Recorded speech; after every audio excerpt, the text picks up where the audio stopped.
Welcome, everybody, to another goddamn horror podcast. I am Jonas. I'm here in Bushwick. It was hot as fuck today. We got Graham, Captain Bum out. How's it going, man? I can explain it in my week of YouTube and how that's gone. It started with battle raps. I was watching some battle raps because I wanted to get like the kind of cool lyricism. It's all just a bunch of dudes trying to be Eminem and 8 Mile. But like, there's some really great lines. You start to learn a lot of the characters. I watched a lot and learned a lot about it. And within a week, now I'm just watching like illegal underground fight clubs, like extreme fighting, with everybody wears masks and headshots are totally allowed. Nothing's illegal except weapons. Are you cleansing your palate with like OG Boston beatdown videos? What's that? So are you cleansing your palate like with OG Boston beatdown videos? They were like no, I should. What happened in the hardcore. Yeah. I should. The classics. Yeah. No, just these weird dudes that like they all have guns on their hoodies and stuff, but like there's no weapons allowed. And shit out of each they're other. Not allowed to have nurses, I don't think, but they have like scantily clad women with masks on that like help the dead dudes off the court or whatever. They fight in a different place. Sometimes it's like a garage. One time it was like a hangar and they started at each end of the hangar, and when it was like, all right, fight, they just ran at each other and then just started punching the same anyway. It was awesome, actually. Nice. But it's not good for my head. I know this, and like it's just getting worse every morning at like 4 a.m. Still can't sleep. Watching. I've been on the internet rage baiting idiots when I watch stupid shit like that too. Like, because I watched the one where it's like, first it was Power Slap, which, like, shout out to my brother Derek, because my brother Derek, one of his best friends, is a Power Slap competitor. I'm not going to call them an athlete. I don't give a fuck what you ask me to do, but I'm not going to do that. But when I watched that the first time, I'm like, oh, okay, cool. This is just CTE competition. That's cool. And then the new one that they have is just two dudes that literally run into each other, and the one that falls down is the loser.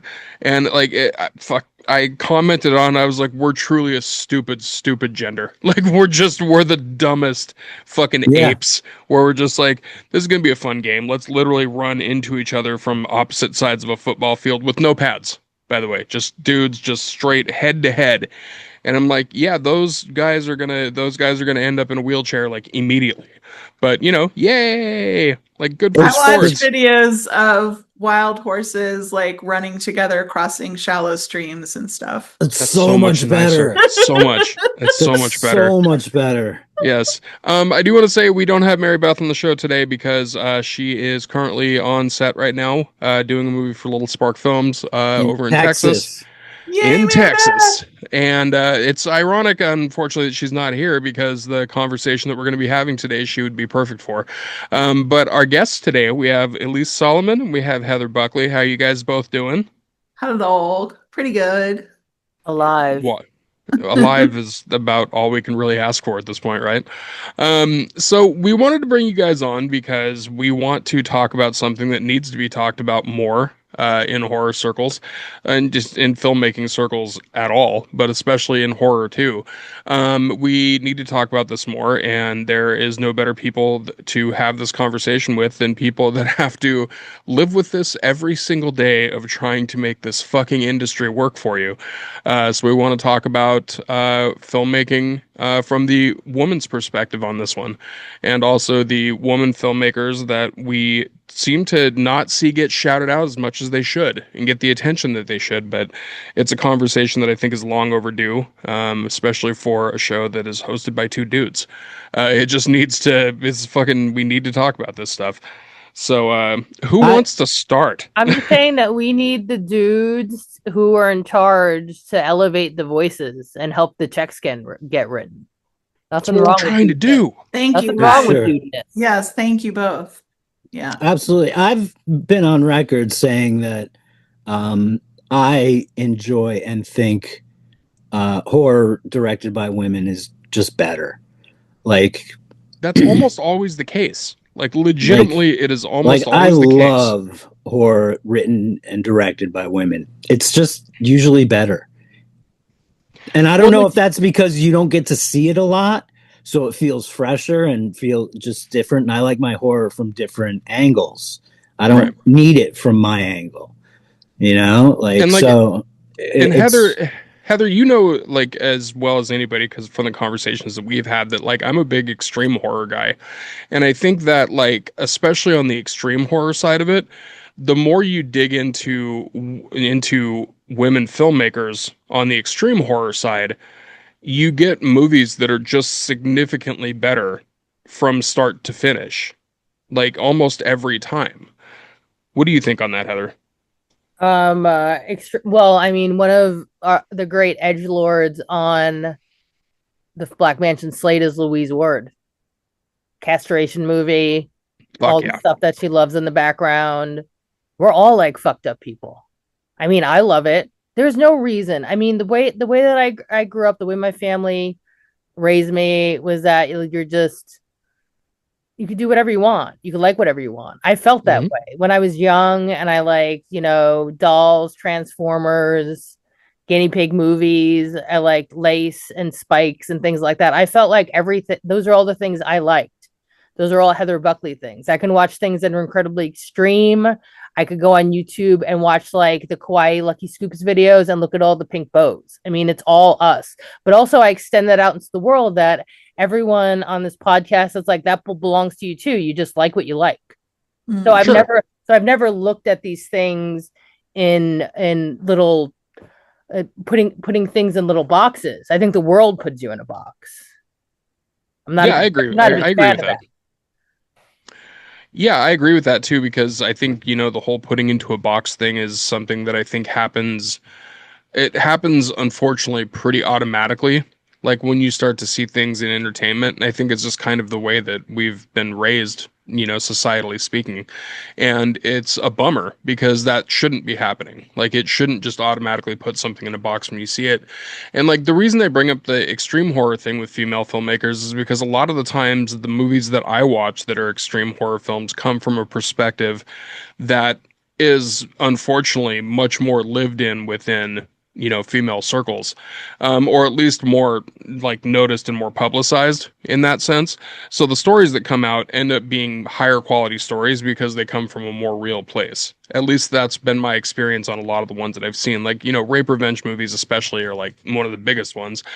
But just in general, I've noticed that that kind of thing does tend to happen where when guys make them, like, they're a little more exploitative. They're a little more like unnecessarily sleazy, and unnecessarily grimy. I have my little flag out for I love things that are sleazy and grimy, and I think everyone should be allowed into that play field. The issue is who is getting financed. We don't have a clear look at like what female filmmakers are going to be sleazy, grimy. We're just talking about, because I'm an EP on Fuck Toys, with the idea of raunchiness. Fuck Toys is raunchy. Right. I mean, there's other raunchy movies made by boys in the 80s, and there's not any great big flag when that comes out. Right. Balls, all the ski movies. So Hot Dog. Who's allowed to tell these stories? Who has access to finance to tell the stories? Because to be a director and have a story, you need money. Anybody on this podcast, if I gave you $1.5 million, you'd be able to make something. But there's a lack of access of who gets funding, who gets to make these movies. So when we're talking about who makes the best gangster movies, who makes the best raunchy movies, who makes the best like eyes gouging out of people movies. I mean, there's women fans out there, which makes me believe that there's huge women who want to make really gross, horrible, also allow women to be mediocre. It can't just be like the women that are like the A+ student that can never fail, that gets the ability to do something or noticed. That's not how it works in any other sort of like gender. The boys can be okay to brilliant and great. They get many, many chances to get their movies made. So I'm not saying take any dollars away from boys, because I love boys. There's lots of boys in the Black Mansion slate. I work with a lot of them. It's just allow everyone Allow Sure. boys and girls and thems and people with all colors. I mean, that's what Black Mansion always stood for, is that let's all play. Let's all make these movies. Let's all have different perspectives. That's the excitement of art, and the excitement when I was like a creative lead is like to say, based on one brief, all the different ideas that people would come up with. And I love them. And they're all my correct. experience, like, it's really I think the piece that's missing from my experience is the opportunity to develop my voice, to develop my projects. And like, I was lucky that I met Heather because she kind of scooped me up and was like, I understand what you're trying to do. Let me help you. And like, the things that are happening with my projects right now are happening because Heather devoted several years to developing things that would have cost me like $20,000 that Heather did for free as an independent producer because she believed in me. And like, pitch decks that literally are like the most beautiful thing I've ever seen in my life, and took her like hours and hours, you know what I mean? Yeah. And also the work from before that, where she could say, oh, I know what this is, and like effortlessly reference like 20 films that should be in the pitch deck. You know what I mean? Like, all that is time, and time is valuable. And I think the issue, there's a lot, right? And there are probably bigger issues than this one, but the issue that has affected my development, like as a writer, the most has been that I don't have development money. You know what I mean? So when someone is like, this is a page one rewrite, we see what the movie is, we see what you're trying to do. That is like me staying up till 3 a.m. after working 2 jobs, trying for like 4 months to do what if I'd had development money, I maybe could have done in 3 weeks, and or just taken like a 2-week vacation and did it. But I haven't taken a vacation in, I don't even know, like 12 years. Yeah, So, when I like, see people right doing there like with those you. writing retreats where they go off to like someplace in the mountains or something, and they're like, it's just gonna be me and my laptop and the waterfalls, and I'm like, what fucking life do you well, have? Like, there's I can't do that. I don't have so the money for that. so I will say this, there's an opportunity for some of those retreats, wink, wink, where they give you a scholarship. And that's Oh, because people donate to them as like nonprofits, or they mm. just have money and they want to give artists that they believe in, scholarships. So Oh, nice. sometimes they're full scholarships, sometimes they're partial scholarships. I wish that I wasn't always the person in need that needed a scholarship if I was going to do something like that. And I also wish that in general, not just women, but like the independent industry at large, like had development funding. Because the script is never perfect when it comes to you. It's like it takes so many rounds, so many drafts, before you're ready to send it out to talent. And then talent has notes. And then like you attach a director, and a director has notes. And like so many of us are just working for free. And that's like 3 years of our lives or 5 years of our lives, Um, and Well, Elise, it, that's why it's the yeah, death of a thousand cuts, because we have to yeah, think about it this way. I come from a blue collar background. I look at being a film producer, getting things financed is a job for my writers, a job for the yeah, directors that are on the slate. And if you never finance my writers, if you never finance my directors, that's a death of a thousand cut. How can you even maintain time in the industry? Because it's yeah, not a privilege. Like we're talking about people who have money, come from money, have a spouse that can support them. This isn't the situation here. And so yeah, again, the more that you don't write that check, the more that there's not development, the more that like everyone has to have like a grueling full-time job to live in Los Angeles or New York City or the Jers, is that yeah, we can't even create these stronger opportunities for ourselves because we have to like pay our groceries, pay healthcare insurance. And again, you never finance my movies, which means you never give me a job. And it's just cycles of begging for a job and begging for anything in these movies. But also, on the other hand, knowing what people want, unique voices, fresh voices, things that speak to the kids. Like forever, I was like, Black Mansion Films, it's like the audience or the kids who watch Euphoria. And then now we see like movies made for this demographic and going crazy. I was just at Newport Mall. Obsession is still playing. Those are the fresh and interesting ideas. I mean, and I love all those guys that were able to hit it out of the park. But also, if we're only looking at YouTube filmmakers, there's even an article. Those are just guys, mostly white guys. And again, we need other stories and other people. We need to give opportunities to other people. And it's just, we're still talking about this so many years after. It's just, they're just not writing a check. It's okay to write a check for a girl.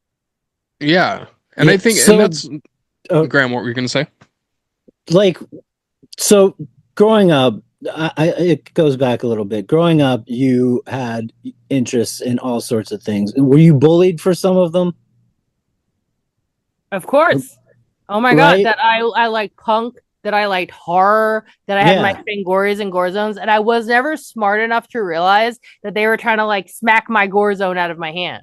But that's why they were doing that. They didn't want me to listen to The Clash. They didn't want me to listen to Ramones. They didn't want me to listen to Chains or wear combat boots. But I somehow were like, oh, you know, I'm an outsider. They don't like me. I don't understand why. And all I had to do was to give up the things that are close to me. But I want to tell all the little Heathers out there that you do not give up those things that you love, because then, you know, you get to live your life as an artist and a filmmaker and a writer with these like great friends and collaborators, because I loved it so much. I was not going to let it go. But yeah, no, it was never cool for me to like punk, and it was never cool for me to like horror, which is interesting. I will always paraphrase what Sam Raimi said many years ago. He said that women, he knows that women always loved horror. It's just okay now to like horror, which means that you're not as beaten up if you raise your hand as an Evil Dead fan, as a Texas Chainsaw Massacre fan. And yeah, again, if we go back to the edgelord stuff, there's so many girls out there that love Evil Dead 2, that are going to go see Evil Dead Burn, which seems to be very disgusting and gross. Chainsaw fans. I was even on a podcast, which I like always want to talk about more. Where are the women making Stephen King movies? I was on the Kingcast about this, because there's so many Stephen King fans in my life that are girls that it's wild. I'm my own Stephen King fan. I love it. And there's like 3 who's ever been able to like every time I see a movie, an IP being reboot, it's a white guy. It's some guy who's in charge of every IP, all the Stephen King stories. And at some point, it's like, does the industry look at themselves and see this and go, is it unfair? But if that is the demographic that's getting all the money and all the power, why would they ever give it up and give it to anybody else? Why would they give anyone else a shot? Yeah, I mean, that's what you're bringing up. Like, it makes sense in the sense of it being fucked up. Like, it is fucked up that they're not looking at more diversified stories, more people's voice. They're not looking at women being like, yeah, we could write you a check for this amount to make this movie because this movie sounds awesome. And I think that does come into play as to why we have a shitload of mediocre horror movies that hit mainstream. I was going to say, you always don't have to look at these stories as like it needs to be, because I hate any stories about women or kids or pregnancy or motherhood. It doesn't have to be about the person's identity. It can be, but anyone can tell these type of stories. They can take any position that they want, because let's just like, in this box of human beings, and there's a whole bunch of different human beings, it's like they can take their own take on their story. I love the dark hat. I own a Riviera. I have a little thing here my friend Steve bought me that's at a high tone son of a bitch. Elise Salomon would be amazing to write that script, because her like rockabilly authentic background to write a character like George Stark. We all have different interests that does not involve us like this small box that society puts us in. Yeah. The project like that, you know, hopefully I'll be able to tell you guys more about in August. But you know, that was based off of a one-line pitch that Heather gave me. And the main character is a guy, and it's really, really violent, and it's really, really, there's a lot of sex in it. And I like that I'm you said that not, almost shyly, like there's a You're lot of so well, sex. sorry. because I'm not like Heather knows, like if anyone brings that, I'm blushing right now. Like if All anyone right. brings that stuff up in front of me, like I turn purple, you know? Yeah. Um, but of course, like I like as an artist, like I understand the feelings and the needs and have a little bit of experience. And like so I want to write about that stuff. It's like I come alive when I'm writing from that perspective. Hmm. And you know, um I actually thought, like, should I change the name on the cover page to Evan instead of Elise? Because this is like a guy and it's like a very, very, very violent, drama, tortured romance like movie. And I was Right. like, it's just going to be, I think immediately people are going to be like, why didn't you write it like as a woman? Like, why isn't the main character a woman?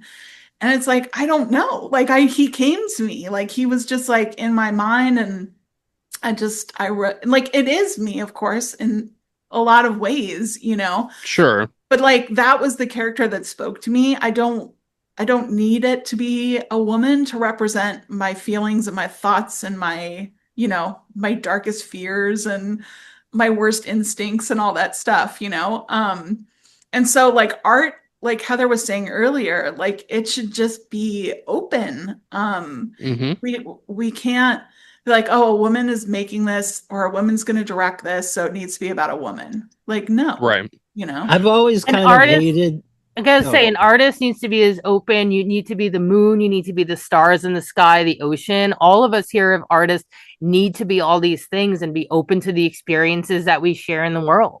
It's our Mhm. experience and our emotional space and our imagination. I want to hear, and again, I'll keep saying that. It's like I want to hear that from everybody, and the that's Yeah. what like Elise is imagination talking part about is too. is Yeah, big, I think, too, because I've always hated the write what you know That means to thing. me that's always meant emotionally. Like 100%. if you have Right, but empathy, also I think you write can what write you from want. Like Mhm. like I always took it, I guess, more literally. Like you write what you know. Like it was I always a think a lot of criticism. people took it literally. I believe that it's meant to be your emotional I life. and I Like think I'm that not a too. plumber, right? So if Right. I but when you write a story about a plumber, like you're not writing about the profession of plumbing. Like that's an Sure. easy job to research those pieces of the script. You're writing a human being with, needs and wants and obstacles and character flaws and all these things. That's what you're writing. So the write what you know is like the pain, the joy, the adventure of life. That's Yeah. the write what you know part to me. But I do think a lot of people took it literally. Well, I think Yeah. also it's sort of, I don't know. It's fine. I just think it's kind of like self-explanatory if you're writing imagination and stories and creating anything that's fiction. Like, Well, I think you have to tap into certain things when you're writing it too. Like, so I'll use what I'm doing as an example because when I started writing Dead Men Don't Rape, I was thinking about it as like when I was writing the characters initially, this was like very, very early on in the script. I Is started this writing the it. project with Mary Beth? Yeah. Yeah. And so the thing is with that is when I first started writing it, I was like, yeah, I'm down to kill some rapists on screen. Like I can write those. I can write like, maniacal kill sequences. But the emotional part of the rest of the script and the emotional part of the characters and stuff, I knew when I walked into starting that script that that's not something I would be able to pull out myself. And I had already been talking to Mary Beth about other stuff, but I was like, I think I want you to direct this, but I also want you to co-write it because there's aspects of the script emotionally and also aspects of the script from a character breakdown that I just have zero experience in because thank God I'm not a rapist and thank God I've never been raped. So I have absolutely no like idea emotionally on either side of those things. Yeah.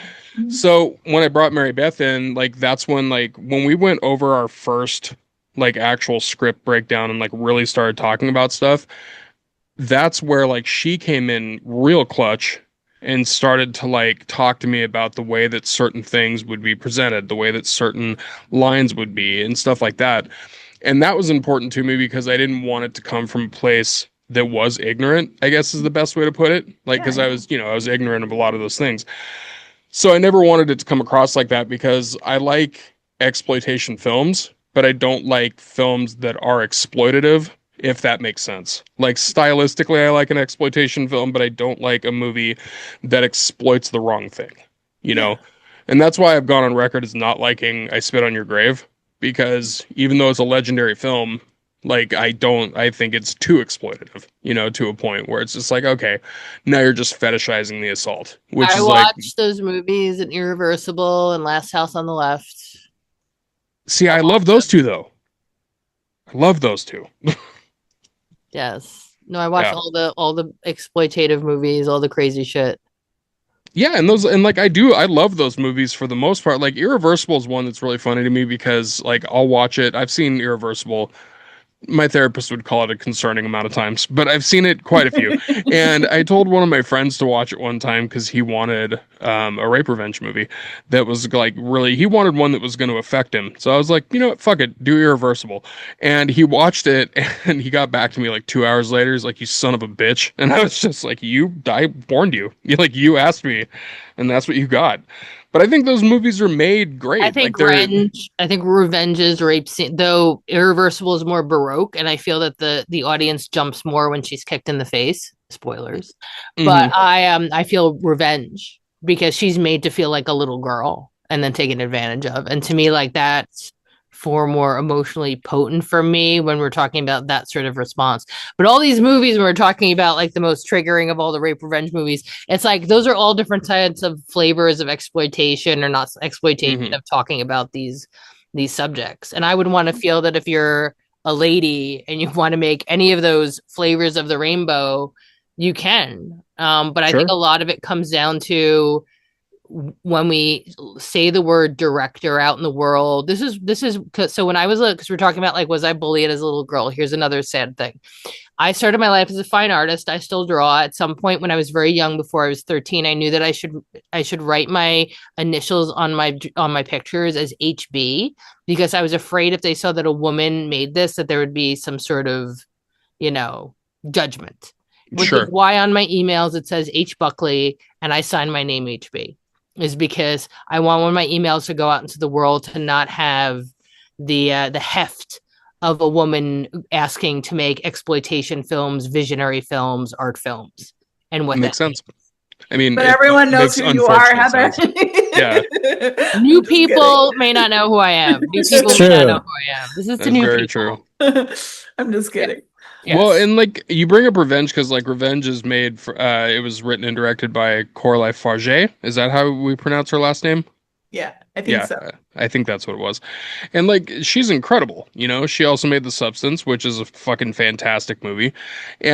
But she was also one that kind of came out of nowhere as far as the mainstream goes. Like if you would have seen like initially saw the poster of Revenge, I don't think that it would be an obvious thing that a woman made it or anything like that. But then when you watch the movie, and this is again this is just my own perspective on it. When I watch the movie Revenge, that feels like somebody made it who has somewhat experience in that realm. And it's a beautiful film for what it is. Like, and when I say for what it is, because it is hard to call a rape revenge movie a beautiful film, quote unquote, but it's a beautiful film. Like the third act, the way that color is used in the third act with like the blood and everything, and the way that things are certain like saturation on these things and everything, it's a beautiful film, just visually speaking. But the same thing like with The Nightingale. The Nightingale was from, Jennifer Kent. Yeah. And that movie, like... so disturbing. Yeah, that movie, like, fucking hurts. But at the same time, again, a beautiful film. And it wrestles with things... Just so you know, I interviewed the Ranger and Revenge were on the film fest circuit at the same time. For Dread Central, interviewed both the director and the star, and it is coming from a real place, they told me some stories, and you could go to the Dread Central article to read this. Is that like as a little girl on the bus in France, like just a little girl like being leered at, it's just being in a world where you felt unsafe at any age, which was horrifying and heartbreaking to hear. And we can hear that story from so many other girls, and it's just as heartbreaking to hear every single time. 100%. Even though we know, even though the world that always resonates me, the story that they told me, because that's as far as like 2019 that was out in the world. 2018, it was back then. So yeah, a lot of this is lived stuff. I'll watch a movie and I'll see some sort of like, why is that? Again, the emotional reality is sort of like a 1-to-1 ratio. And I think sometimes that comes from a lived-in experience. Sometimes that comes from like, oh, a woman wrote this, like promising young woman. I just feel that is coming definitely from a woman's perspective. But I also want to challenge is like, we have to think about movies that just come from anyone's perspective that women should be allowed to make. It doesn't always have to be the woman's perspective. Of course, like guys, just like I love guy movie, girl characters that guys directed. We all love Nancy from Nightmare on Elm Street. There's a lot of things. It's like, it just needs to happen on the other side. Yeah, it needs to be more balanced. Like, we need to have more representation. When I say representation, also, I do mean that like the balance needs to be more balanced. Like, there needs to be more. We need to have better people at the top. Yeah, that's we need to have fucking better people understatement. that say they're invested in making movies, not in Hollywood, but in making movies and creating movies. We need people with money that have that attitude. It seems the richer you get, the less you feel that way, but there's got to be some good rich dudes out there, right? Any rich dudes listening? If you're a rich dude and you want to fucking not even take a chance, you're not even taking a fucking chance by you're gonna giving Elise or Heather some fucking money to make a movie. You're not even taking a chance. Like, it's money that will be well spent. Like, I have that's a the thing. that not has only worked in marketing for so long, does marketing for my own movies, but I've also like worked for distribution companies. Yeah. And it's like, I don't know if like, is this going to work? Does this have an audience? And you tell them. And there's just, I was on, where was I? I was at Blood in the Snow, and I was asked to talk about sales and distribution in Film Fest. And at some point, Elise Salomon is the one that says I must raise my hand and talk about it, is that you could have the greatest Rolodex, know everyone in the world, drop into Cannes, and everyone says hi to you. But when it comes to writing a check, they just don't write you a check. Why are they scared? There's not amount of like successful movies that you've made, movies on the film fest, because filmmaking is not a meritocracy. A lot of it is about money and finance, but those are like only a handful of movies that are going to bring in a huge amount of movies. It's about relationships. But if you're someone with incredibly deep and meaningful relationships for over a decade, and none of those relationships can ever find the right movie that you might have to make, knowing that it's not a meritocracy, it's like that sort of brings a lot of stuff into question. And that is something that I brought up on the panel, and the women who worked in distribution all raised their hands and went, yes, we show the distribution people these movies, and there's no comps, because if you never make movies by women that are successful, if you never greenlight anything, you're never going to have a comp for distribution. Right. And so it wasn't even my hand. I didn't even expect that. I just wanted to bring it up that like you could network, go to all the film fest, go to all the market, know all the people, be in good standing, be a good person, have a good head on your shoulder.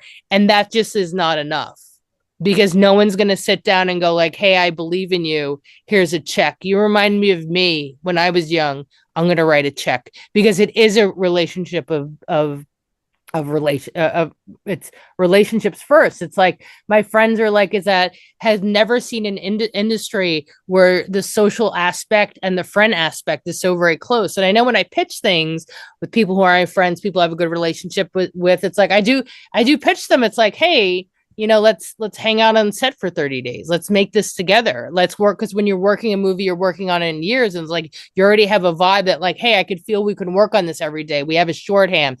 We get it. We believe in the same things. let's all go to war together. Let's get this made. And if that's not enough, it's never going to be enough. The inherent bias, and this is not something I came up with. I heard it, and I do try to repeat it in discussions like this, because I think it is just like such a perfect encapsulation, and it's like people can grab onto it and remember it. At least I hope they do, because like it stuck with me. But it was like,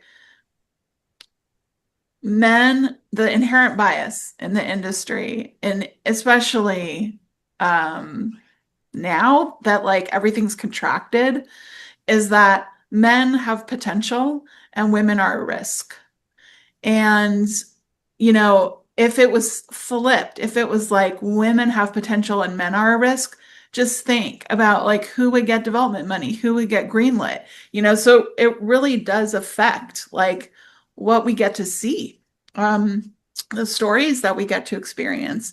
And, you know, like I keep coming back to development because I hope that, I mean, we're going to have to rebuild everything, right? Because everything's falling apart. So, yeah. Oh, so you mean like, the world? yeah, everything. So Yeah. as we rebuild, we can make better, more sustainable systems where a producer like Heather is not working on like a bazillion different projects for free for 7 years, you know? Right. And like there's one like one of my present day Irish folk horrors that I wrote. There's a director that I want, and I reached out to her myself, and you know, she really likes the script, and we're going to keep talking. I really want her to direct the script.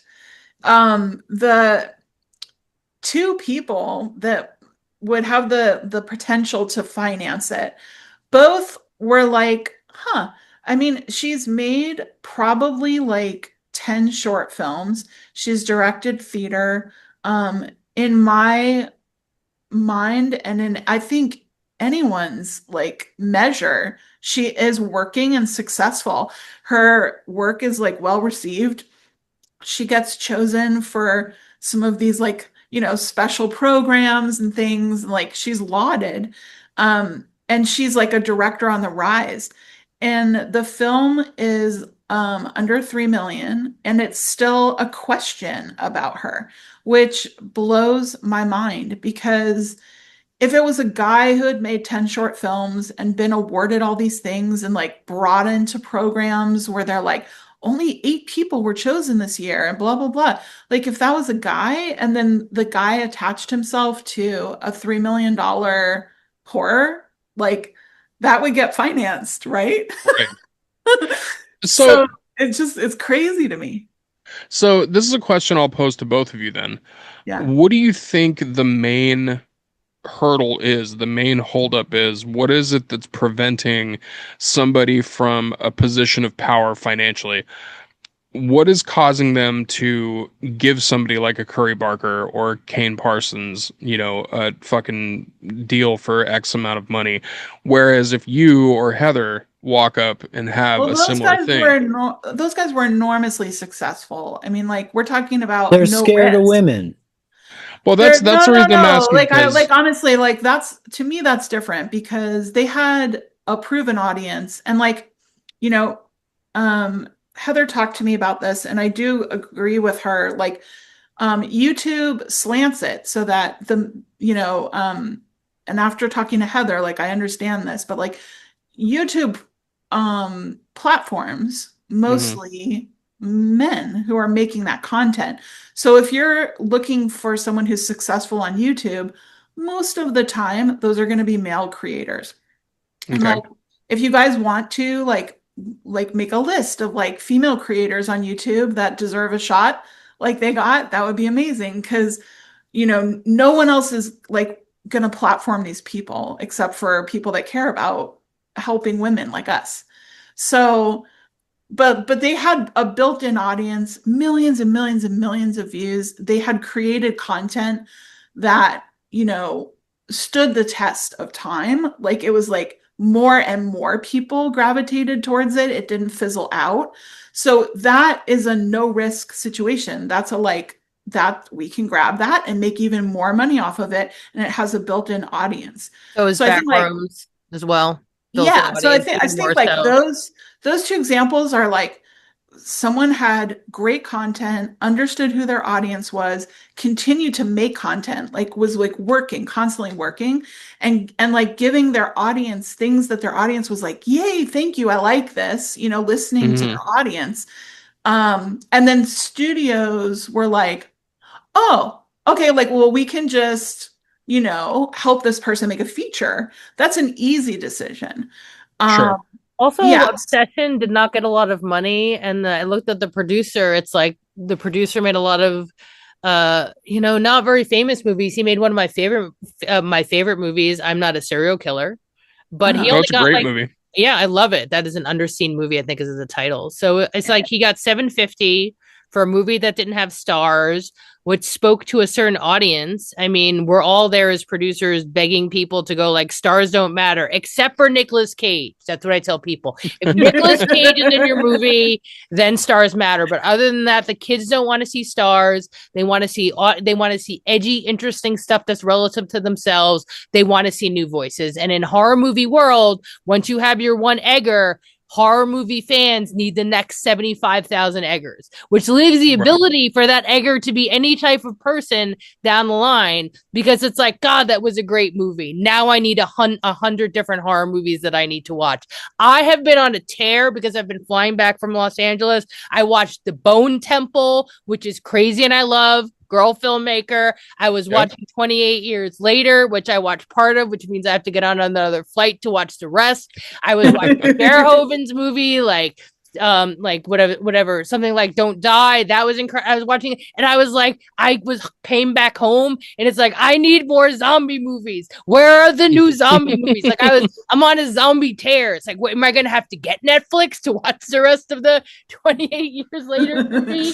But yeah, there's a need for more and more of this, and the audience wants more and more of this. I do not understand why distribution does not understand, because the film festivals platform great voices. The sales agents are able to see great stuff. It's like money comes like, is there an audience? Am I going to make money for that? So that's the distribution end. So the distribution end does not believe that these type of movies make any money. That's why Obsession was not made in the system. Backrooms was made in the sort of system, which is A24, and Markiplier made it on his own because he is a millionaire. Right. Okay, so here's a different example then that I'll bring up, because this one also relates with the name being attached to like horror royalty. What do you guys think is the hesitation for somebody to give like Tina Romero money? Because when we talked to Tina about Queens of the Dead, like, she was very clear about the fact that that movie was made and like nobody made any money on that movie because it was, you know, minimum budget and all these, you know, all these hurdles and stuff as far as that goes. But what do you think prevents an executive from seeing somebody with that name attached to him and not writing a check for him? Is it that they're afraid of women, or is there like some other bias? Like, what do you guys think it is? I wish that this was a call show, and I used to have a call show with my friend Miguel Rodriguez, just for people to call in. I don't know. It's sexism. It's sexism and misogyny. Sexism is prejudice against women. Misogyny is sort of the action against it. Sure. They don't believe that we make success. I don't know. They don't believe that we make successful things. They don't believe that there's an audience for it. They don't believe there's a whole swath of dummies that think women aren't funny. There's also that too, like, yeah, which is fucking insane. To me that like anything creative, like women can just as like, it's the same. We're all equal. We all across the board in art. I think like what the anybody that ever says women aren't funny, I immediately disregard whatever the rest of their opinion is, because I'm like, you're a fucking idiot. Like, that's an insane thing. Like. It's not even a question. If somebody ever says that, like, "Oh, women don't make me laugh," I'm like, "Dude, fuck you!" Like, you don't watch comedy, art, or anything done from white dudes' perspectives. That's all they know. That's all they're comfortable with. Like, I got made fun of for reading Judy Blume books and shit, you know, and having dolls and stuff. Like, because I liked girl stuff too. I didn't have a sister or anything. What are your favorite dolls? And did you have a Cabbage Patch Kid? And do you need one? I never had a Cabbage Patch Kid. My favorite Don't you doll. feel you need one though? I do. You do. I do. I would love one. Yes. But like my favorite was Snoopy and Belle, his girlfriend. Yeah. I love those. They were stuffed animals. I had those till I was like old. I had all the Smurfs and stuff. I had loved little trinkets and stuff. And I got made fun of for that. Like that's what, like when kids would come over and so because you're being made fun of what is supposed women qualities. Exactly. You're being afraid of what is femme. Exactly. When boys play with doll babies all the time because they're action figures. Yeah, 100%. It's even in Spaceballs. Are you playing with your dolls, sir? Yeah. My dad used to give me shit about that when I had wrestling figures. He was like, playing with your fucking dolls. I'm like, shut up, dude. Like, you have your hobbies too, Dad. Fuck you. Like, yeah, I had a garbage bag of Smurfs. Like, dude, one of my favorite ones was Smurfette. Like, she was always involved. I have like 15. I told stories. It was so anyway, but yeah, I have stuffed animals. I have like a whole shitload of plushies in my room. I still do, absolutely. Yeah. And it is funny too, because if somebody ever comes over for the first time, and like if it's somebody that I've never met before, it's like one of my roommate's friends or something like that, when they come into my room, I've got plushies of a variety of them. I've got like Beetlejuice ones. I've got like the only two that I've ever bought from like Blackcraft are like these two Siamese devil cats that fucking rule. I have like a little crocheted like, Baphomet and stuff like that. But then I also have like 1,000 Blu-rays. So like when somebody comes in, it's kind of funny to see the immediate overstimulation that happens in their brain. Fuck, you have so many things to fuck with. Like, our walls are covered in either bright pink Hello Kitty stuff or horror. That's it. And that's where I love to live, like right in there in between. Because so that's why I love horror directed by women more right now, at least. Like, I think this era, they're incredibly ahead of the curve. And you sent a really incredible list. Like the amount of women filmmakers that like just on that list. Yeah, but I think we should at least talk about a few if you want to. I don't know if you want to list. I sent the list because I was afraid. It was so good.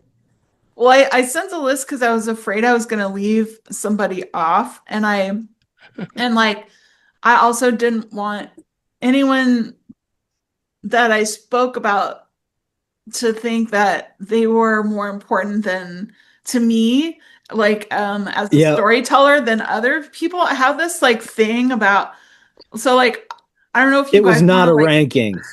Okay. No, not a ranking list. It was I just read it as favorites, and it was, but like a lot of them like, started out with small indie horrors. Some of them started out working other jobs on like huge movie sets. Like some of them, were stunt performers, then became stunt directors, then became a director. And so it's people from sort of like all sides of, the industry. Some of them stuck to features, some of them moved into TV. But there's tons, and a lot of the names on like, there's a couple of like influential, famous, filmmakers that I put on the list because like I watched their movies and it helped sort of shape what I understood about female storytellers and if I wanted to emulate their style or their voice or like anything.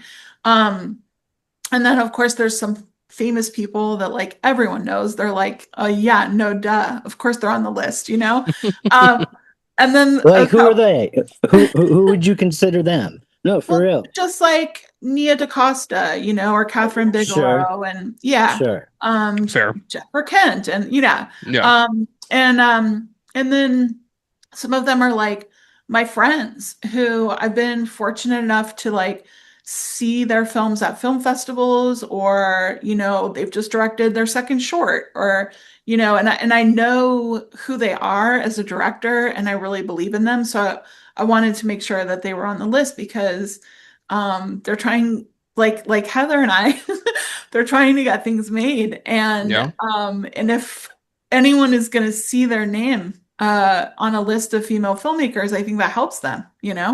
So Well, yeah. and I think so. I'll say this: it would be impossible for us to go through all the lists because it's No, it's a I'll lot of post this people. on our I was gonna threads. say that's the Threads. thing. Yeah, that's the thing. Also, is that with like when we do Instagram. post about the episode and like everything like that, like these are definitely people that we're gonna name and everything. But like we've had, we've had really really good luck with people that we've had on the show and people that we've been able to talk to, and like a lot of the I have people a that we pretty good list if you want us to kiss our Well, own ass for a second. I was gonna say, man, like I will throw one out there right from the get go, like Yeah. right just up front, and that's Amy Kuge. Like, Yep. you know, Cannibal Mukbang is one of those movies that like the cover, the title, the idea of the It's movie, one of my favorites. all of it is a chance. It's a Like romance everything cannibalism. about that, yeah. And that's a movie that I look at and I say, like, that movie is a gamble on paper. So like looking at like the title, the cover, the synopsis, for anybody to read it would probably be a gamble. But the disconnect that I see, and this is also from like what you guys have been talking about here, is that people that are in charge, people that have the money, people that are the ones that are on the high fucking end of that, are just afraid to take those chances. They're Mhm. afraid, or because of, misogyny or like sexism or whatever like that, they just don't fucking want to. Whatever the case may be. But we have had some good luck with having some really awesome people on the show. And Graham is a list guy, Chantel so Hahn. as I say, he's got a list. Chantel Hahn did Peppergrass. Haley McCoy, Echo. Tina Romero, Queens of the Dead. Jennifer Wolf, Happy Ending. Mary Dodderman, Booger, which I fucking one of my favorites. Grace Glowicki, Dead Lover. Izzy Lee, one of my favorite people. Fucking love Izzy. House Yeah. of Ashes. Sophia Cassiola, the Once and Future Smash. Gigi Salguero, who's cooler than you. Yeah. Which shout out Gigi to her fucking dog Nacho, And Mary Beth. Have you guys had Mary Beth Oh on? yeah, Oh, she was on the a few list. times. Yeah. We've had her on a couple times. Yeah. Yeah. But like, and so this is, and like, we're just a podcast, and like, we've had the opportunity to speak to these amazing people. We specifically searched them out because people aren't getting to hear about these movies, and that's what I want to show people. That's what Jonas wants to show people is look, these other movies not made by white dudes are fantastic. Mm-hmm. Like It's like Heather was talking about the box that gets, there's this imaginary box that things get put in, and like, unfortunately it's not so imaginary, and there just is there is that disconnect with audiences, I think, where they just are ignorant to the fact that these filmmakers exist, and I think that's what we try to do on this show, is we try to put as much advocacy behind it and as much, as much as we can. I think it's the system. I think the audience wants to see these movies, wants to see these filmmakers. Consider like scariest movie ever. Yeah, raise your hand for Shining, but for me, it's Pet Cemetery, directed by a woman. Always scared of those weirds out there, but is that the audience is smart enough, especially the horror audience that wants everything. Again, they want every single zombie film. I don't care if they don't even, a lot of people don't care if it's good. It's just like, are there memorable scenes? Are there characters that I like? Is there a good hang movie? There's a lot of stuff. There's just a refusal from the system to fund things. And again, if we look back to Obsession and back rooms and what the people are going out to see, it's like they want something for them. They want new stories, they want new characters, they want stuff that they love, stuff that's important to them, and they're going to show up for it. You don't need to have great stars. It could be a new voice. People aren't going to see like a Curry Baker movie, Right. They wanted to see to get that much money, that's far the amount of fans that are on his YouTube. And I apologize. I watch different things on YouTube, like politics and like silly little kawaii things, or making videos. So I'm not really looking at a lot of content creators. So I don't know like what's on his page and if there's like sort of like a 1-to-1 ratio. I mean, when I fell in love with Talk to Me and Bring Her Back, I went to those boys' pages, and it's certainly not what those movies, which are incredible. Those are incredible movies, but there's not a 1-to-1 ratio of their vision as filmmakers and what's on their YouTube page. Right. I also think like, you know, we're in the United States, like in a even more like difficult terrain to like 100% walk through, because if you're European, you know, like, or Canadian, or, you know, from Ireland or whatever, like the government funds development.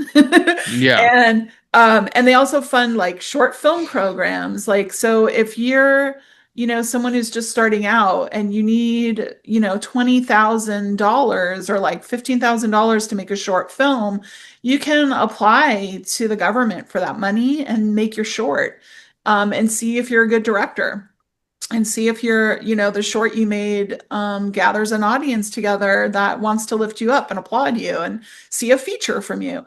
And it's just like, we don't have that system here, you know, in America. So, yeah. We hate the arts here. Yeah.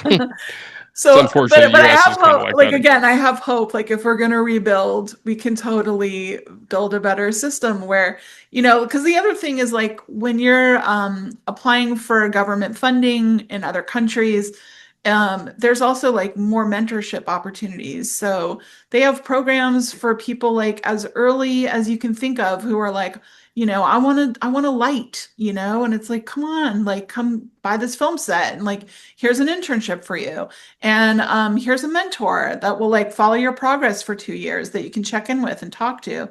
And so we just don't have that kind of ecosystem here that it does really honor it as a craft, not like a gamble. It's not like we're going to shoot our shot with this one thing. It's like, I'm building a career, so I need development, and I want to work with other people that are committed to this as a career.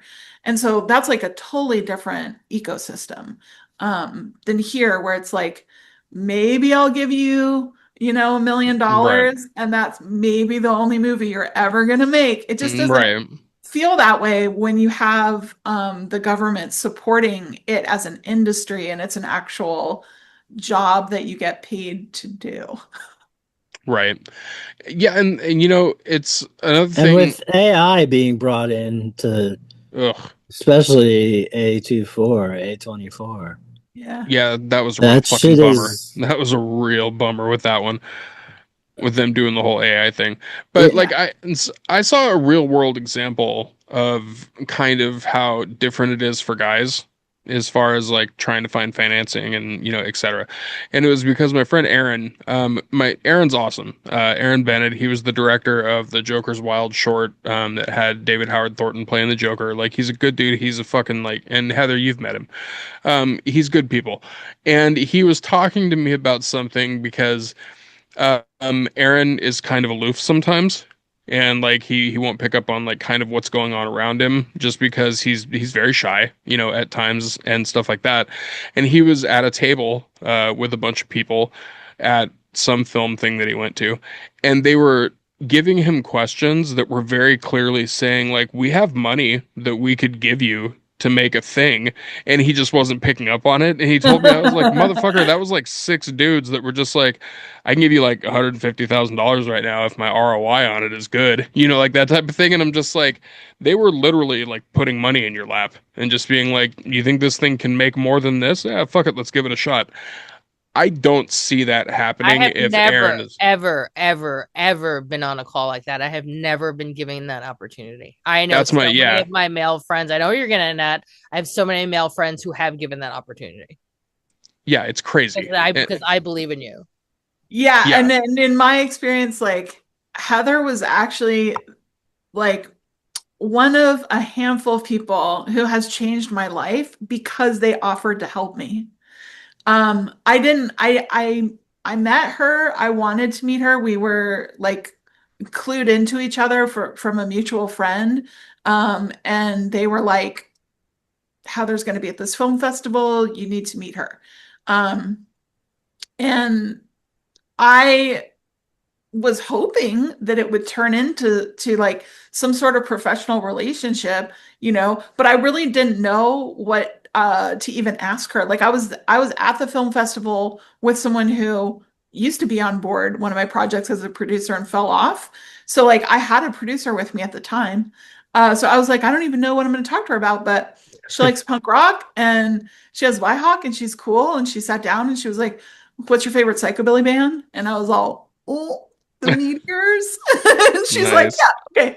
And then, we became friends. But she believed in me and offered to help me before I even asked for her help. So like, that's unusual. And I do think that if there were more, Heather's kind of one in a million. it is one There in a million. needs to And be I've more been Heathers. yeah, and there's a guy in my life who did the same thing, like offered to help before I even asked, total life changing, you know what I mean? We can absolutely change each other's lives if we just offer to help, so I do try to pay it forward. Like I'm like, well, whenever someone has something going on and I see them post about it and it's like, oh, a little win or a big win, I always like reshare it or retweet it or do Sure. something. So because I'm like, it's a lot of it is about visibility and seeing that other people believe in this person, Um, but yeah, like it's rare. It's rare. And we're all struggling right now. So it isn't just the industry. And it's like it's really tough right now. So the more we can just say, like, I don't know if I can do anything, but if you can think of a way that I can be helpful, please let me know. Like that could be huge because someone might just be like, yeah, can you post this for me? Or like, I don't know, do you have a recommendation for a sound mixer or you know what I mean? Like, or actually need someone to do wardrobe for me just for Saturday and Sunday. Can you do it? Like, yeah. Sure. And it can change someone's life. Like it could be the difference between them shooting that weekend or not, So yeah, we got to help each other. Yeah, I agree with that 100%.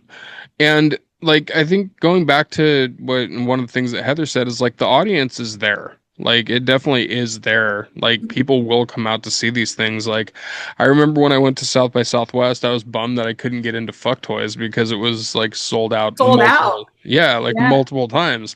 And I was like, "Oh fuck, like this is awesome." Like seeing something like that happen. And I think that also like from me being on the parts of the internet that I'm on, which the majority of my internet like usage now is either comedy or horror film related, and a lot of them are in like horror groups and stuff like that. And I do see that the audience is definitely there for for to fill the seats if the movie can get made. So what do you guys think is like the biggest hurdle on this? Like, what is it that you think has to change in order for this to start shifting a little bit? I think you got to break that fucking boys club from the top. Like, there's a boys club at the It's top hard for me that to like. keeps moving the goalpost. It feels like. Yeah. Like Well, every it's time hard there's a for successful woman, they'll make an excuse why she doesn't get the next movie or something. That's right, because Barbie was successful because of the IP, not because of the director. She wasn't even Yeah, nominated. I mean, it's hard, honestly, hard for me to not talk about like the state that the industry is in as a whole. Like it was always risk adverse because it's a business. Sure. The more it has contracted and the more trouble people are in financially in this country, the less risk people are willing to take, So Sure. the recent box office successes all being original ideas and things that were supposedly like safe from risk like not doing as well as they thought, or in some cases even like quote unquote flopping, you know, like that has helped with the discussion we're having right now, because it's like, yeah, everything's falling apart. None of the old rules apply anymore. So taking a risk on a female filmmaker or an original story might actually be the smartest thing you could do. The problem is that it requires people to have taste Yeah. and an opinion. And I think people are still afraid to have an opinion. So, Oh, they yeah. do when it's not a woman. Please. There's so much great cinema that has been created and still is created to this day. Well, And in the people like United States, the best stories are when people champion things, you know? Like sometimes I mean, I've been, you know, reading scripts like I was an assistant at two different studios. Like that's how I got started in the industry. I've been reading scripts for like 25 years. Like and I always like love reading screenplays because I'm like learning all the time as styles change and all that stuff. Um, Even for films that were made, like when I'm like, oh, what draft is this? Like what version of the script am I reading? And like whatever. Rarely have I ever read something where I'm like, yeah, totally. I can see why this was like fast tracked, or like, you know, wow, they developed the shit out of this and it got so good. And like, you know, I mean, yeah, there are examples like that, but rarely, like the majority of what you read, like it isn't obvious. Like it's a producer and the whole team, the director, the cast, like the writer rewriting on set. Like it's that makes the movie whatever it is. And so it is a group of artists committed to a vision that makes a film successful. You know, so you can't just read something on the page and be like, this is a hit. I mean, like maybe some producers can do that. I don't I know. can Like, do that. I feel like That's you why could, I Heather. make it. Yeah. Because I just Yeah. go, this is going to make money. This makes sense, but only because I watch the marketplace. yeah. It's like you can Well, tell and if that's the something thing has an is audience or not. like Heather does have taste. She has an opinion, and she sees very clearly what the potential of the thing is and the audience and how to market it and everything. That's not to say that like the scripts that she likes of mine that I haven't had to go through a development process. Like I have a writers group and they give me notes on things and it takes years. Sure. Like, you know, so if she read a script 4 years ago, it's different now because it was developed, you know, with notes from a bunch of people that I trust. And it's still the thing she can sell. She still knows this is what it is, this is the audience, this is how it should be marketed, and all that stuff. But it is definitely like a collaborative process. And if people understand that they need to like find their team, you know, it's like it's always the first person that's the most scared and is risking the most by putting their reputation or their career forward by saying, I'm championing this. You know, that is always that first person that does it is like a hero every time. So I wish there were more heroes for women. Because once the first person says it, then more people are like, okay, I'll read it, you know? And then they're like, oh, I see what you see in it. And then, okay, well, who could we get to direct this? Okay, well, like, let's make a cast list. Who could trigger financing? That's when the actual vision, you know, comes to life and it becomes a movie. Before that, it's literally just a dream that needs a champion. And Heather's my champion. For a lot of like, you know, for a lot of women also. And also in my slate, and I do have movies by guys, it is people want to make the movie that, as like Larry Fessenden would say, the chick flicks. Is that they Yeah. want to make the movies with women writer directors. And by the way, I'm not always like women writer directors. These people are trans and queer. I say like I have the goods. These are awesome people to work with, to collaborate with, to make stuff with. These are the people that like I believe in this sort of aesthetic. I understand this aesthetic. I could put a team around this kind of aesthetic and this kind of story. I know where it is out in the world. I wrote for Dread Central in Fangoria. I mean, you don't see someone like me. It's like, oh my god, hey, you don't see any women that were like, I was a journalist. I wrote for these people. I'm a female executive from the nerd writing world. You don't see any of us ascend. You don't see any of that taken seriously because it's like I wrote for Dread Central and Fangoria. I have a marketing background, and my day job is I work for distribution companies. I mean, you're I think the perfect person to see what would work. Yeah, or like just Yeah, give me the 1000%. benefit of the doubt that I might have an idea what would work. Yeah. And it's not my opinion. It's what I see in the world. It's when I post when I talk about movies. Like I was recently posting about the movies I was watching on the plane, and there's great feedback from people and on all the social media. And I'm myself a fan. We're all fans. We're all people that watch the box office because there's no use spending in this system with the short time we have in the world, spending all this time on a movie no one's going to see. So I'm also not spending my money in years on movies that I don't believe that are going to have some sort of audience, some sort of effect in the world that is easily seen and marketed. And there's like it would projects that have moved out into the world and got made. It would be amazing if someone with money would look at Heather's slate and give her development money. Take a risk.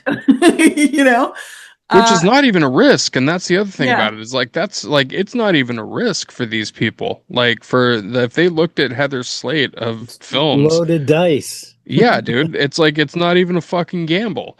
I think that's what a lot of the people that are in power, the executives and the people that have money and shit like that, they need to get that through their head, because when you look at horror as a genre, the amount of Nia DaCostas that are out there is so fucking low.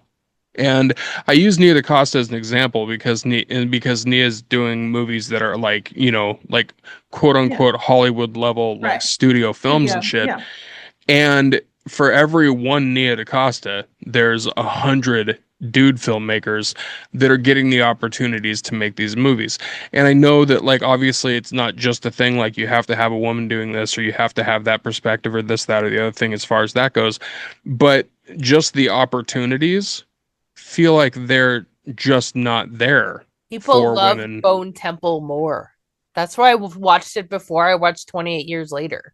It's a dope fucking movie. Everybody was talking to. There's a whole heavy metal dance sequence in the movie.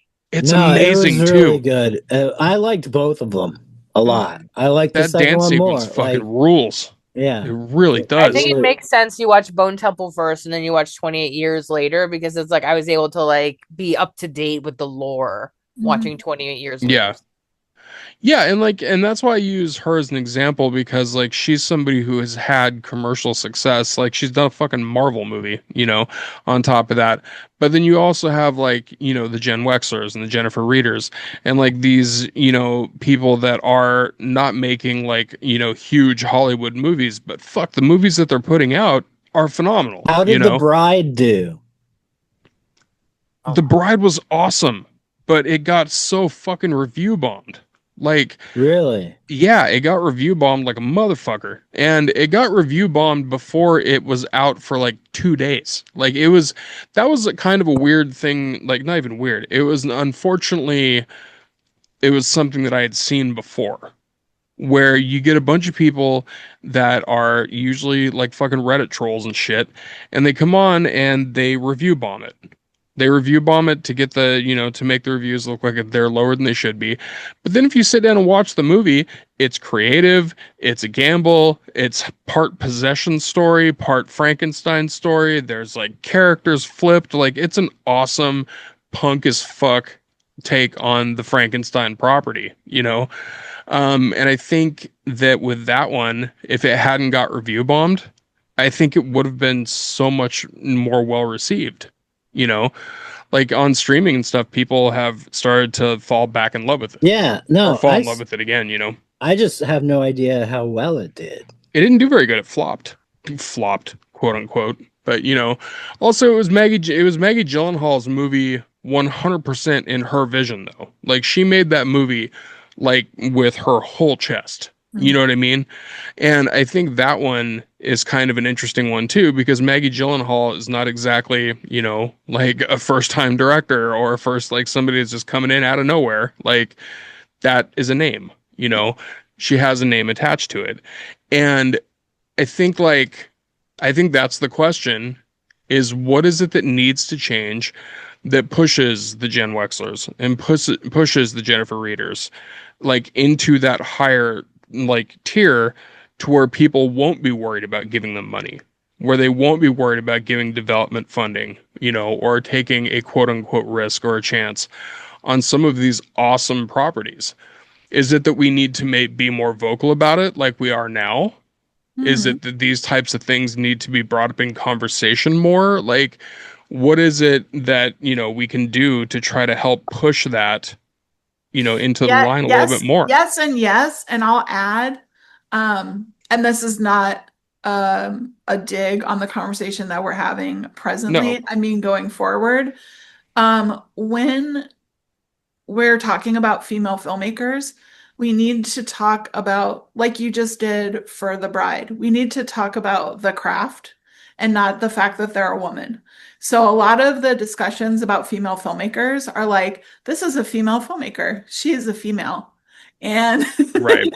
And it's like, we need to talk about them as directors, their voice, methods that they chose to use, like, things where we can sort of see their hand in the storytelling, and then like the process as art instead of this is a woman that we're talking about. So like a lot of these discussions, I think the thing that is a disservice is that maybe we'll platform someone by name because we're talking about female filmmakers, but will the audience remember what their style is? Like what kind of director they are, what kind of stories they like to tell? Will they think of them the next time a script comes across their desk if they're listening to this and be like, oh, you know what? This person's perfect for it because they go for stories like this. Like, I don't know. So I think if we talk about their directing more, that will help. Yes. And definitely like the more that we have these talks and stuff, the more their names are mentioned, the more their films are mentioned. Absolutely. I mean, Jen Wexler just directed another movie. And so maybe this will be, the film that, more people will get to know her as a director and think of her the next time a script comes across their desk that they need a director for, Premiering at Fantasia Film Festival. Yeah. Indeed. That's that one is The Last Temptation of Becky, correct? Yes. Yeah. Yes. And I see Jen on the set all the time. She's a masterful filmmaker. Yeah. These people are masterful. They're great. It's just I love her style, honestly. If you're good, write a check. That's it. Yeah. We don't even want special girl treatment. We don't need just to be write a fucking check. Gloves. If you're gonna tell me I've always said that. Say it with cash. Write a check. Daddy, open your checkbook and show us how big and strong you are by writing a check. And let's make a fucking movie. Yeah. And also make some money. The world gets excited when you break new talent and have new stars. And stop being, and just from industry perspective in general, stop being obsessed with star power and put the people in the movie that people want to watch that are best for the part. We keep saying this over and over again. My friend who's a European sales agent, Marcus, was when it comes to horror, he doesn't sell anything with stars. It's just the concept of the movie and the vibe. And he doesn't understand why the United States is obsessed with stars. I assume because it's laziness when it comes to marketing. I mean, I think there's actually some truth to that. And like I've talked to Aaron about this, which is interesting because same one I brought up before, Aaron Bennett. We've had conversations about the opposite of stars in the sense that like sometimes a person can get attached to a movie and it turns out their box office cancer, you know?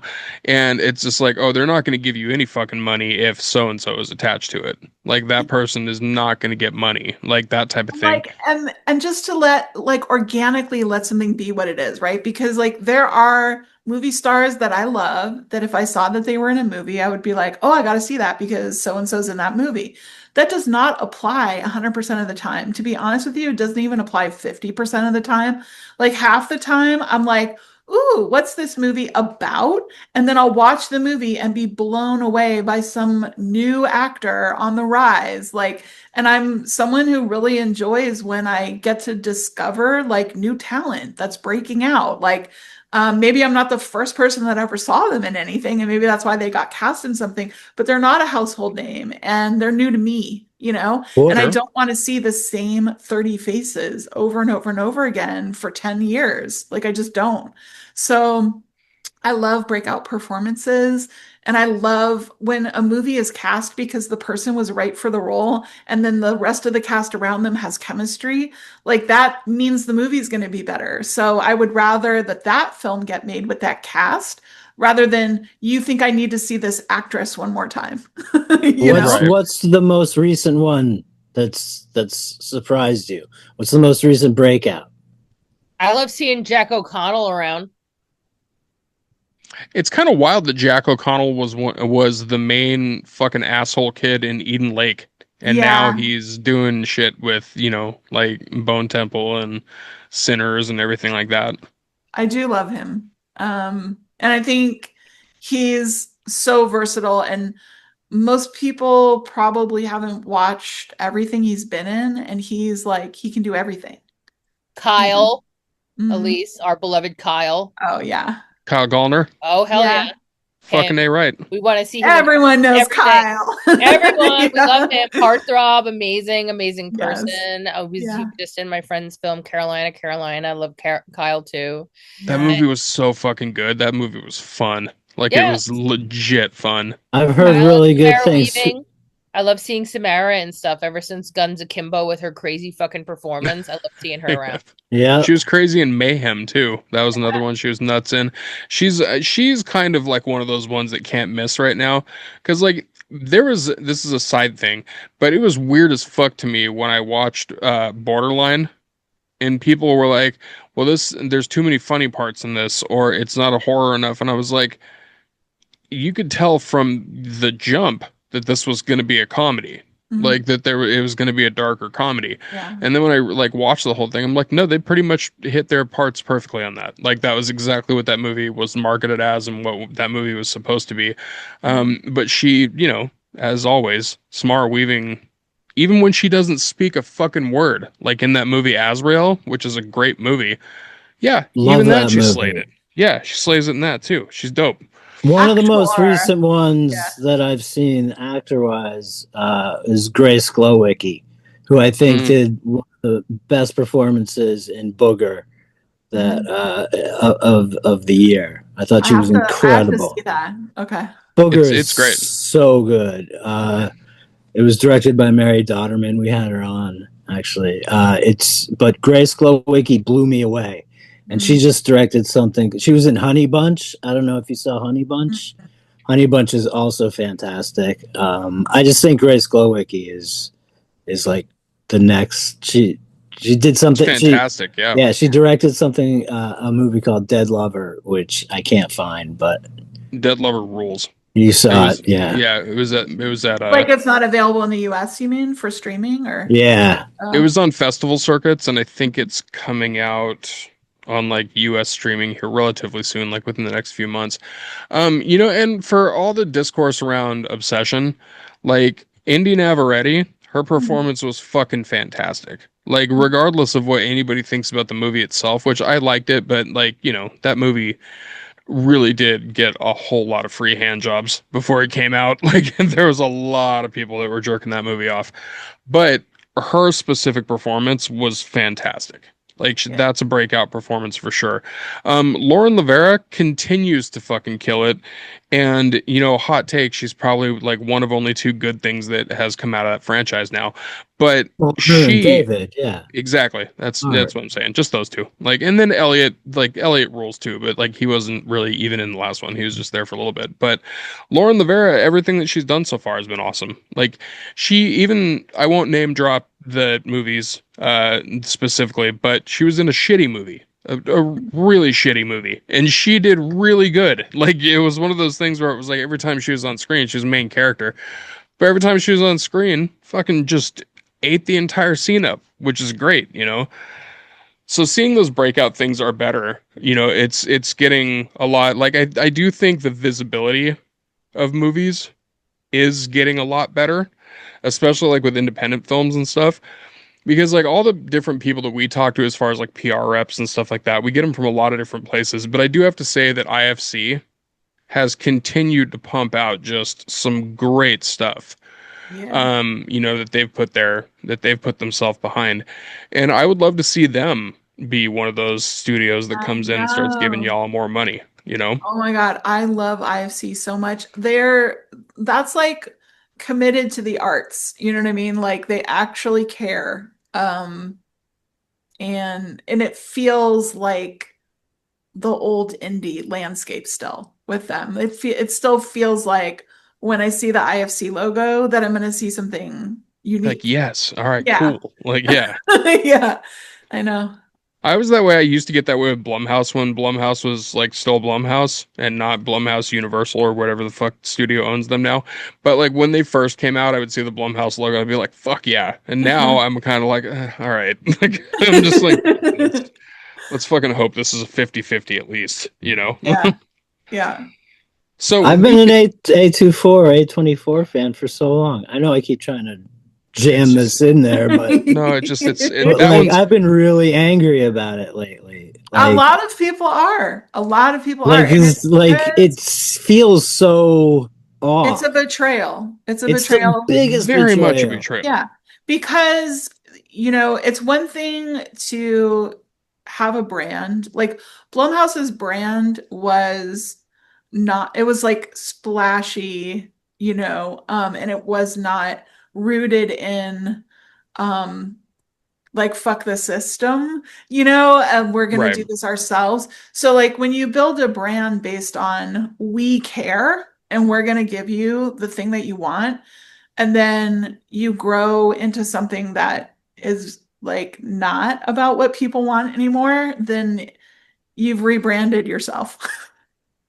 Right. So that's what just happened. And I feel sad about it. They still don't seem to understand, why so many of their fans feel betrayed.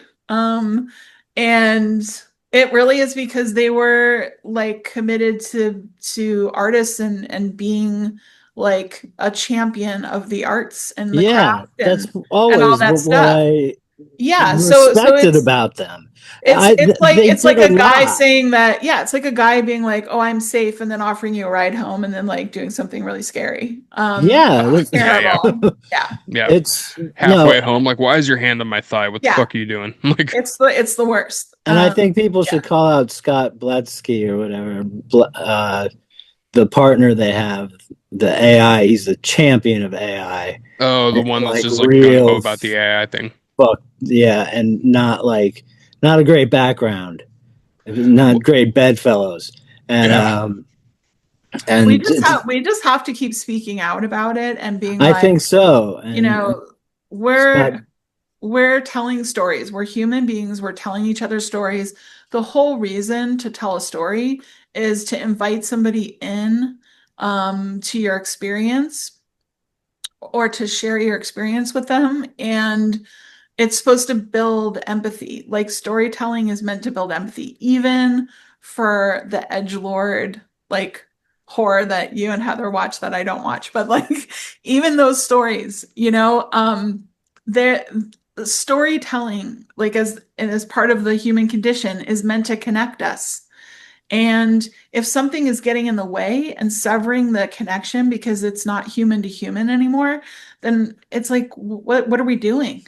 Yeah. Like don't get into that's our thing.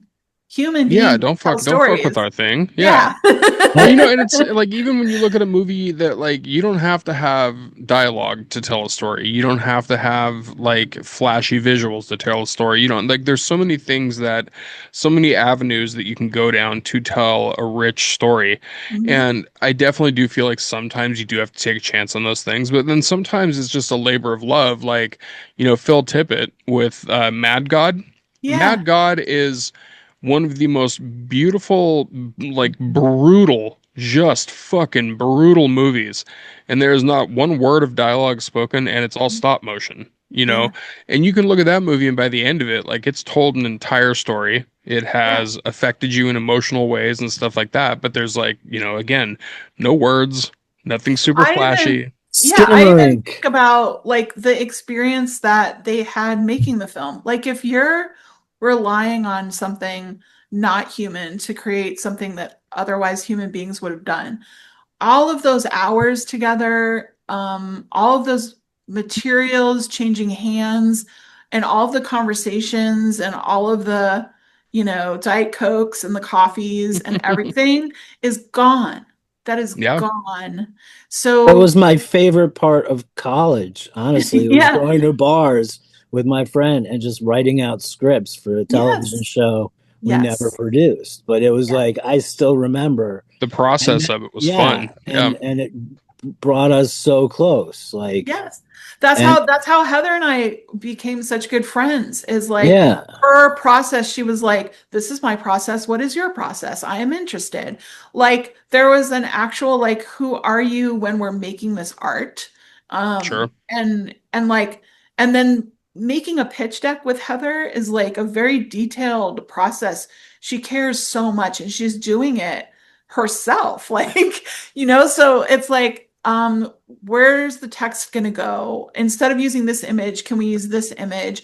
Let me reshape this. Like, la la la. Like, it's like we're having all these discussions. If I just had some program like spit out like a 10-page pitch deck for me, gross. You know what I mean? Ick. yeah. Also, all gross. Also, I never would have gotten to know Heather the way that I did. She never would have gotten to know me the way she did, as friends, as, storytellers. So it isn't just that you're cutting people out of jobs. It isn't just that you're making something that feels off. It's soulless. We can tell. We can tell. I know we can. Hmm. Collaboration is so rad. Yeah, it's everything It's before why being that. in a band rules. Yeah, it's surviving the process and like learning things from each other and compromising, getting into fights and finding solutions for things. And like all of that is gone when Yeah, you're not having humans work together as humans. Yeah. And it's very and true. it's like we're already feeling it. Can you imagine 10 years from now if we don't stop this? Like where we're going to be as D- humans? I got kicked out of a Tubi group So because boring. dude, I got kicked out of a Tubi group, and it was because the person posted something that was very clearly like AI slop, and all I commented was, so we're just dropping AI slop in this group now. Turns out it was one of the moderators who makes actual like AI horror shit, and I looked at their profile, and I was like, ugh, like Yeah. this is awful. Like Was Something it has Tickles the Clown? it was not Tickles the Clown. I still haven't watched that, and I don't know if I'm going to now, but I probably will because No, I've so something watched has shittier happened movies. on my LinkedIn where I think like I got put on a list or something. So like every night there's like three people trying to like connect with me on LinkedIn that have like blah blah blah AI in their bio. And You're I'm like, like, no, go away, please yeah, leave me alone. get away, flies. Yeah. Um, so here's the thing: we could talk to you guys about this for literally like hours and Oh hours. yeah, I guess we're off topic kind of. No, I'm just saying like we could talk about all this stuff for a long time, and I don't want to keep you guys like for a Yeah. super long time. But you guys can definitely come back like ASAP, and we can continue Whenever this you want. conversation because Thank this you. is definitely a part two and probably a part three and part four to all this. Like this is a conversation that demands to be spoken about. Yeah. but I don't want to keep you I guys feel on like too. what would be really great is if there was like an opportunity for people who do know about creators on YouTube that deserve some attention as well, like that have the same potential and they just haven't gotten the little bump that they need Definitely. or something. There Yeah. is one that I will shout out, Yeah. because I follow her channel and I've talked to her quite a few times and she's dope. Her name is Kylie Roseanne, but she goes by Haunted Hippie. Okay. And she's great, and she actually is a filmmaker herself too. She's making shorts right now. She's already made one, at least one, and I know she's in the process of like finishing a second one. But it's kind of funny because like, she's still like in her 20s. She just turned 29, which is like, don't worry, I'm not putting her shit out like on blast. Like she's made whole videos about it. But like she comes from the perspective of somebody who loves a lot of stuff that was made before she was even born. And she also likes a lot of the modern stuff too. But the way that she presents stuff is very approachable. It's very approachable to like that audience too. But also like she's unapologetic about the stuff that she talks about too. Like she has zero fear She as has far an as opinion. yeah, zero Yeah. fear of any blowback Yeah. whatsoever. She's just like, fuck this thing. This is awesome. Let's talk about this. This is trash. Like, it's refreshing for her to Yeah. just be like, with her whole fucking chest. She's like, nope, this is trash. This is good. Do this. Don't do that. Like, yeah, she's Okay. one that definitely, I'll go follow her. Yeah. yeah, she's great. She's fantastic. So, we have talked about a lot here today. Do we have any recommendation stuff? Graham, Yeah, I'm gonna say, okay. Yeah, because I we're could. not doing the kill list because the kill list No, is already, yeah, and like or the Dawn of the Dead list, yeah, because that's already happened before. So we can. Let's see real quick. while you do that, I'll put out my physical media one. Yeah, do that. My physical media one is Blink Twice So because good. it's a great movie. It's fucking directed by Zoe Kravitz, which I think shocked a lot of people. But that movie is really one that I think is a very cool cerebral take on kind of like what a rape revenge movie would be technically, because the way that this movie like wraps up puts a whole new twist on that idea. And the movie itself is just, it's very well made. And like you could tell that Zoe like truly gave a fuck about the way she was making this movie. So yeah, that's my physical media recommendation It's because I really think it's great. incredible. It It, really is it a good movie. yes. And also Channing Tatum, by the way, that fucking dude actually rules. Like I know. he I I've really always does. know. kind of like Channing Tatum. I don't Yeah. trust a lot of Hollywood anybody, but I've always kind of had a thing for Channing. Yeah. Yeah, he kind of rules. He's great. Music wise, Extinction AD has a new song that just dropped and it rules. It came out like I think just a couple days ago. It might have been on the last Thursday drop, Graham. But it's yeah, Which it's very who? Extinction AD. They have a new song. I'm waiting for the full album. Yeah, every song that they've dropped off of for the singles so far have been awesome. And then streaming recommendations. I actually don't have a lot right now because I've been. This is not a flex, but it's because I've been watching like screeners and stuff. Because it's festival season, so I haven't had to get into watch like a whole lot of like for real streaming stuff. So I don't have anything on that end. Yeah. Graham, what do you have? Yeah. I just heard about this. I don't even know where it's I haven't seen it and I don't know where you can watch it, but I heard about it. It's coming out. It's called Black Zombie. It's by Maya Annick Bedward. And it's a documentary on the connection between Yes. zombie movies and Haitian voodoo and stuff. And that interests the fuck out of me. So You know what? I think I met Maya in Vermont at a Stone Story Really? Labs. Yeah. Oh my gosh, I've been where I'm wondering from. what happened to this project. It's streaming right now? I don't know. I was looking for it. Oh Here. God, it's so like from what I saw at the early stages, I was like, oh my God, I have to see this when it's done. So Yeah. I can't No, wait I to see think it. you may be able to rent it on Prime. I don't have Okay. that on my app, but it's called Black Zombie I really fucking want to see that. And I'll I'm have to excited write to about her. that. That's so cool. Okay. Ada Rook. It's like, this is music. It's like psychotic pop. Like, I don't know how. It's the new album is called Come Songs. It's very good. It's very punk rock. Total Meltdown, who's from New York, NYHC. It's just awesome hardcore. I booked them once I think I may have booked their first show in at the Nest. ever at the Nest. And those are homies, and they just dropped an EP called EP2, and it's so fucking good. And then there was one other, the new No Cure album really is awesome. And I like the new Show Me to the Body a lot too. There you go. Nice. Also, Elise, specifically a recommendation for you music wise, since you're like psychobilly and rockabilly. Check out Spirit World if you haven't heard them before. We've had them on the show before. We had the lead singer, Stu Folsom, on the show, and they're a little bit of psychobilly, a little bit of hardcore, a little bit of metal. They dress the part of psychobilly very much, and like their music genre they created is called death western. So like it rules. Like, and I have a feeling you'll It's probably pretty like it a lot. cool. Okay. Yeah. Heather, what do you got?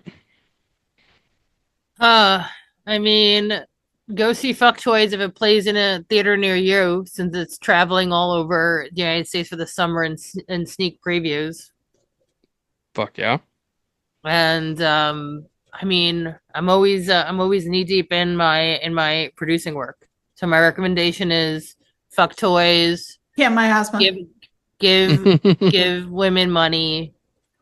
And I think that the Vrookers are gonna go on tour, and I may go check them out.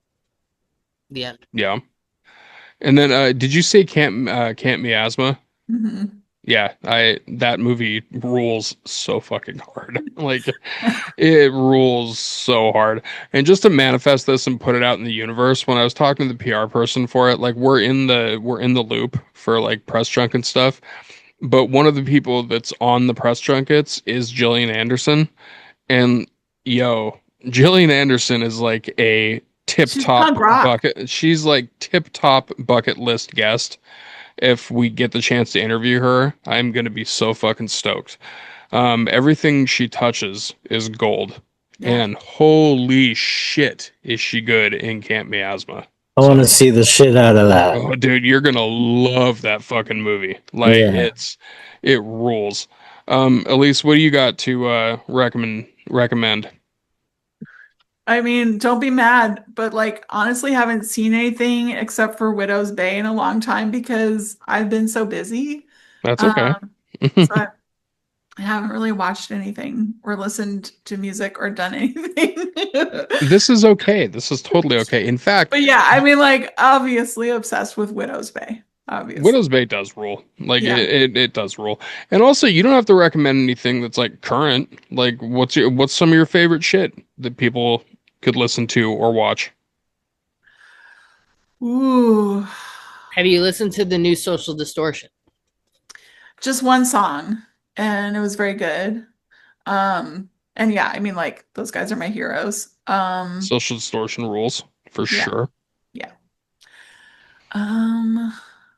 Got a second on the Widow's Bay. I saw a little bump of it, loved it. But I talking about OG stuff, like I finished with my friend watching Search Party. Oh yeah, that's right. Brilliant. Yeah, that was very good. Yes, I'm always 100 years behind a series, but that was amazing. Every episode was fucking crazy. Oh, I know. Undertone. I saw okay. that. It was really good.